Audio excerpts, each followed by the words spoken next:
Good morning, Caleb.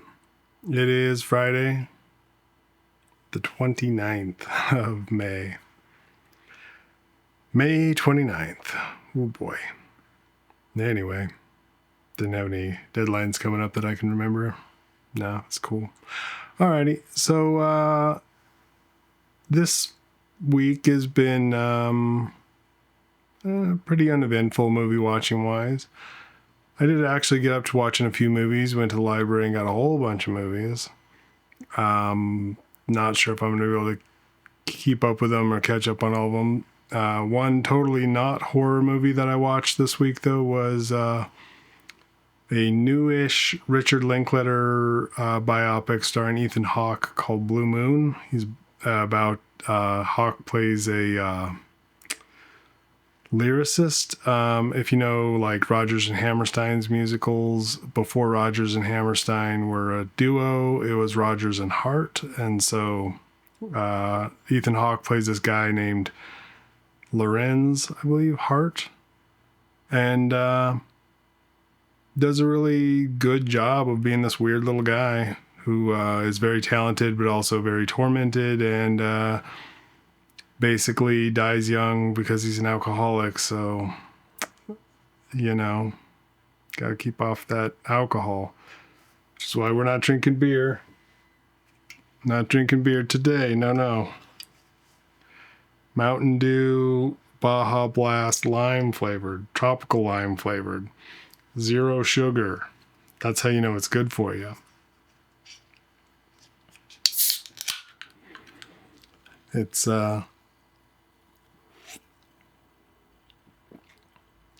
fine. It's good. Yep, it tastes like lime Mountain Dew.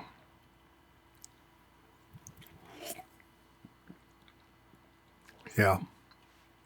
Anyway, I don't know why I can't just be happy with water. Gotta have something with flavor to it. Anyway, you know what would make this really good? Gin. But can't do that. I mean, we could, but trying to optimize life. I don't know why. I suppose it's a good thing to be healthy and not shorten one's lifespan. I don't know. The jury's out on that one. Anyway, speaking of,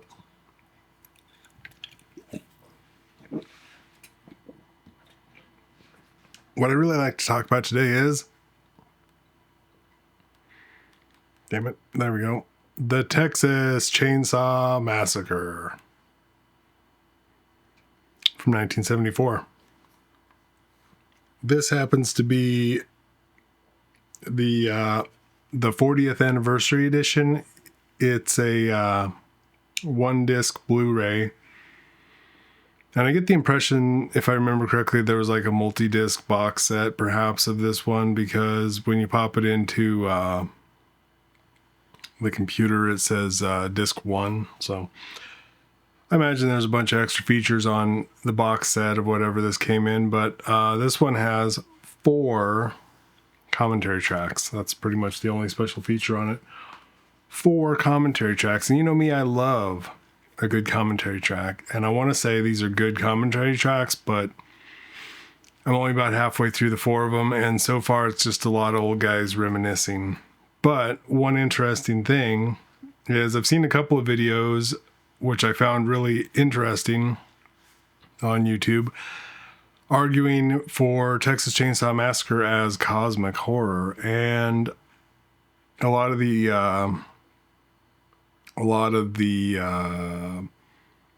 textual elements from the film that they point to, I think, are perhaps valid, but one of the things that they point to is the opening credits of Texas Chainsaw Massacre, which, if you remember, is like close-up footage of sunspots. Pretty interesting looking, amongst other weird close-ups of decaying body parts and stuff, which they don't seem to mention. But one of the commentary tracks with Toby Hooper in it, he specifically calls it out. He kind of laughs and says, yeah, the film theorists, they just go nuts with these opening credits. And I was like, son of a bitch. So the question is, if the author of the work, because I don't remember, did Tobe Hooper write Texas Chainsaw? Writer, producer, director, Tobe Hooper. Yeah. So Tobe Hooper wrote Texas Chainsaw Massacre, and he doesn't seem to mention any specific cosmic horror. His whole the vibe I get from him so far in these commentary tracks that he's on is that he was just kind of feeling this kind of post-Vietnam malaise, really. Pardon me. The whole nation's going to hell in a handbasket kind of thing. I suppose there's a little bit of an anti-meat vibe in there. He's went vegetarian during the production of the film. But, yeah, I don't know. So the question is, if a work can be read a certain way, but the author didn't intend it a certain way, who's right, the author or the viewer? There's a whole, I'm sure, huge discussion about that. And this is theoretical work that's probably already been done and I'm just ignorant of. So that's fine. But definitely gave me something to think about, in a sense, because there's this whole question, discussion, I don't know what, maybe not that deep of a discussion, but there's kind of a vibe shift right now in horror where the real young kids, these 20-something-year-olds, like 20-year-old director of the Backrooms, which is opening up this week to pretty big box office numbers, and then there's 26-year-old director of Obsession that's done just crazy numbers in the box office. They seem to have a different sort of vision for horror. Maybe not. I don't know. I haven't seen either of these films. But it seems like that's what people want to talk about on the kind of commentary websites that I read, or news reports, or YouTube videos. And so I just wonder to myself, it's like, what is there really a vibe shift going on? Are we getting away from finally the grief trauma horror? It's every horror film is just like, oh, it's grief trauma. I don't know. The director of Obsession always seems to cite Hereditary as one of his favorite films. Talks about how Ari Aster was talking to him and stuff now that he's kind of blown up. And I don't know. I think, in my opinion, Ari Aster's Hereditary was sort of his least interesting film. I think his films have gotten more interesting as he's gone along. I have not seen his newest one, Eddington. I've got that on the list of stuff to see, but I thought Beau Was Afraid was pretty interesting. I know it's probably his least appreciated film. I don't know. It's super weird. If you get a chance to get that one from the library, I'd highly recommend it. But yeah, thinking about what kind of films I'm trying to do as I try to figure out what is doable in the small amount of time that I'm able to carve out each week. And I'm so far not terribly successful at it. Kind of having this internal struggle of like, what do I want to do?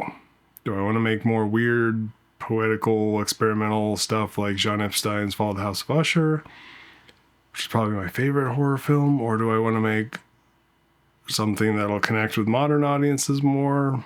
I don't know. Is there really any kind of a need at this point to connect with an audience if you're just putting it out on YouTube? I don't know. As I keep saying, this is for the most part a hobby for me. I don't see any world in which I'm going to get paid to make the kind of movies that I think I want to make, but who knows? Weirder things have happened. But I don't know. Just feeling weird about it lately. I don't know. Anyway, Texas Chainsaw Massacre. It's a classic. It's now, let's see, if that was the 40th anniversary, it's probably now over 50 years old. 1974 and 2026. Yeah, it's 52 years old. So yeah. Hasn't survived all these years for being, not good. It's definitely got something going for it. And the director of Obsession is going to make a remake of it for A24, so that'll be